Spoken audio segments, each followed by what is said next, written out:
One word summed up the Monte Carlo rally this year: snow and plenty of it.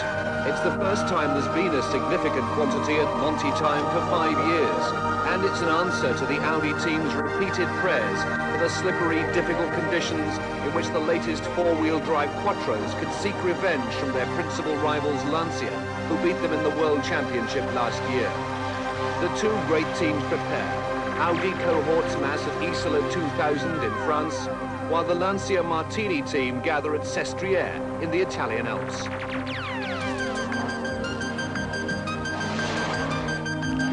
German ace Walter Rall, on a hat-trick of Monte victories, prepares for his first international appearance with Audi.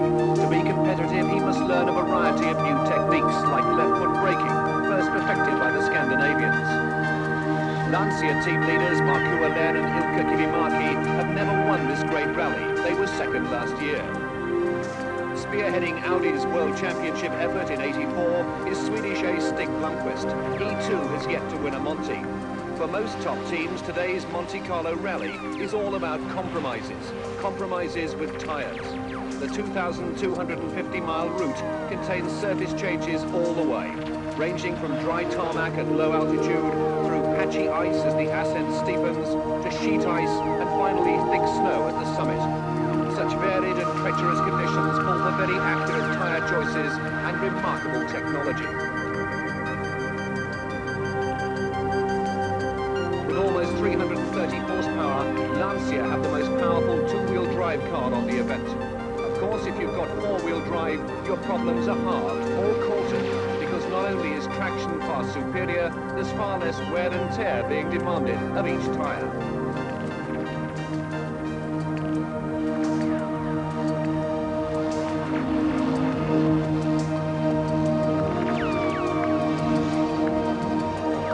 Conditions, the 360 horsepower Audi Quattros are undisputed favourites to win. Within their team they have two determined Scandinavian aces, Nicola and Blomqvist, and Scandinavians are the acknowledged masters of ice and snow driving. Can the new boy Walter Rall hope to match these drivers on his very first appearance for the team?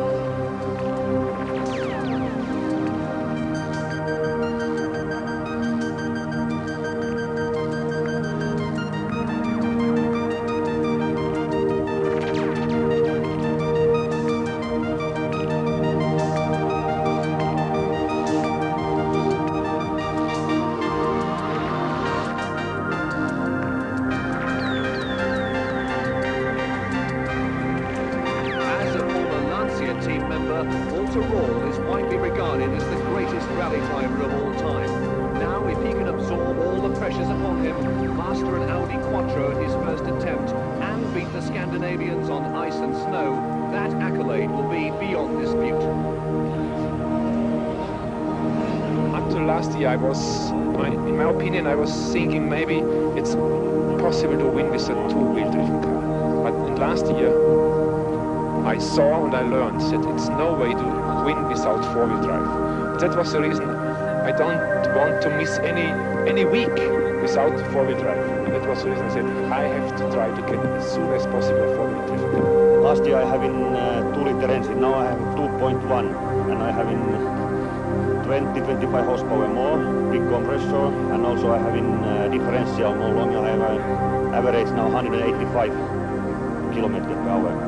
Last year I have only 164, and also I have in 20 kilo less in car, and much good power. You know, I have a good torque, and also up I have a good engine, and I'm very happy with it.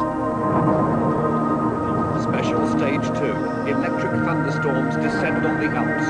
The Lancia team's worst fears are being realised. Walter Rall, the complete professional, is learning fast. Followed by Jean-Claude Andre's works Lancia, and ever popular with the ardent French rally supporters, the Renault 5 Turbo Jean-Luc Terrier, who last won this event 6 years ago in a Porsche. Early leader Stig Blomqvist is heading for another fastest time on this stage.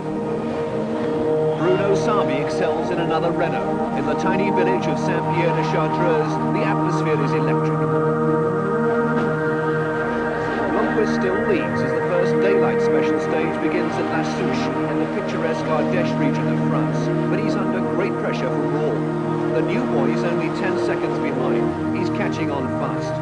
Already the Audis are in a class of their own, and the Lancias are struggling to stay in touch, despite the fact that in this low altitude, there's little evidence of the snow and ice waiting at the summit.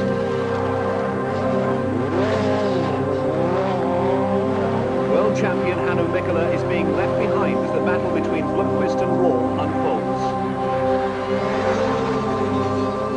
Surprise of the event, though, are the privately entered Renault 5 turbos. Tellier is fourth, and the best of the rest behind the Audis.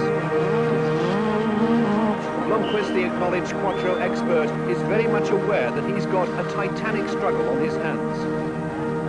Surprising leader of the Lancia attack right from the start has been the Italian Attilio Bettega, now in 6th place.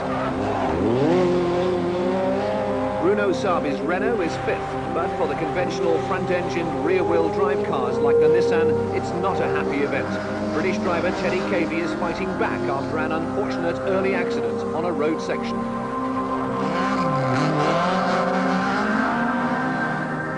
Once again, Kalle Grunwald's diminutive Volkswagen Golf is showing well. Wednesday morning, special stage 16 at Sisteron in the High Alps, and the Monte Carlo Rally is poised to enter its most exciting phase.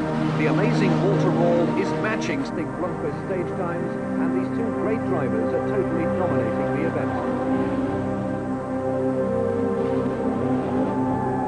Veteran French ace Jean-Luc Tellier is still in 4th place and driving splendidly, though his car is no match for four-wheel drive. World champion Mikkola has been completely outpaced by his two Audi teammates and holds a lonely 3rd place. Bruno Sabi's Renault 5 Turbo is still 5th, though he's now coming under some pressure from Bettega, leading the Lancia challenge. But try as they might, the Italians are making no impression whatsoever on the Audis.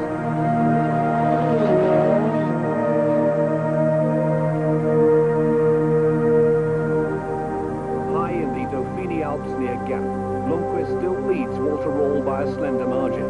The difference now stands at 14 seconds, but the German has succeeded in playing himself in with great skill and without incident, and the struggle shows every sign of intensifying.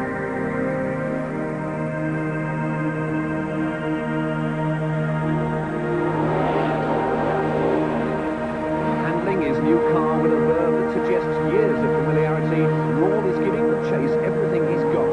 Blomqvist, for so long the hunter, now becomes the hunted as he searches his massive repertoire of talent for a key to maintaining his lead. Hannu Mikkola trails his dueling teammates by many minutes. The two Renaults are still impressing and succeeding in staying ahead of the Lancias. Their muted challenge is still led by the ever-consistent Bettega.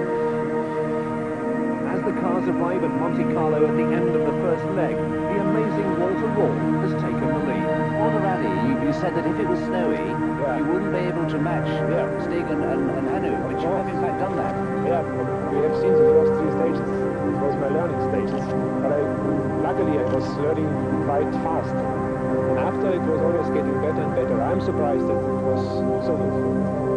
But you are in the lead. That's right, yeah. Why are you so concerned about it? You seem very unhappy about being in the lead. Okay, I think, you know, it's nice to go fast, but if you have to take too much risk, it's not any more nice. And that's the situation now. Maybe after 1 hour I am relaxed, but now I say,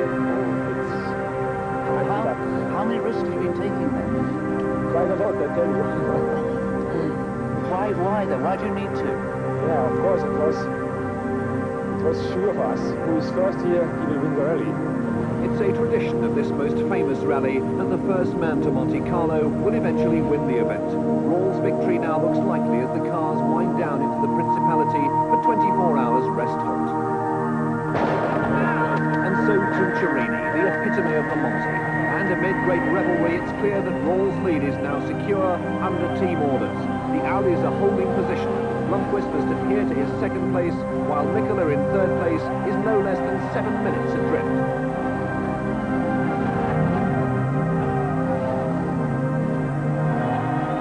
But for a vast most convivial crowd, there's plenty to cheer and jeer. Tellier's fine drive has kept him in 4th place, though pressure from Vettiger's Lancia has put paid to Bruno Savi. A special welcome is reserved for Italy's rising young rally star, Massimo Biasio.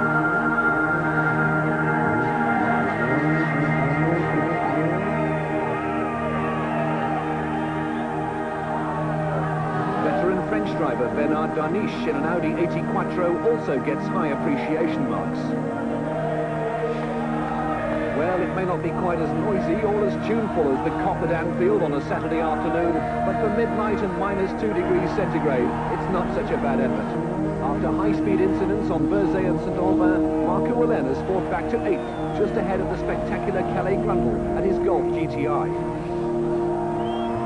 Behind these two comes 10th place Timo Salonen's Nissan, one of only 3 conventional cars in the top 20. On the waterfront at Monte Carlo, a cold, damp day has dawned to greet the winner. Walter Rall has proved beyond any doubt that he's sitting firmly at the very top of his profession. To step into a 360 horsepower Audi Quattro and in the space of just one rally to master the specialized techniques of left-foot braking, overcome the problems inherent with turbocharged engines, and beat the Scandinavians at their own well-practiced game is little short of sensational. For the Germans, there could be no better result. A triumphant 1-2-3 for the Audi team and a stunning personal achievement for the amazing Walter Rall.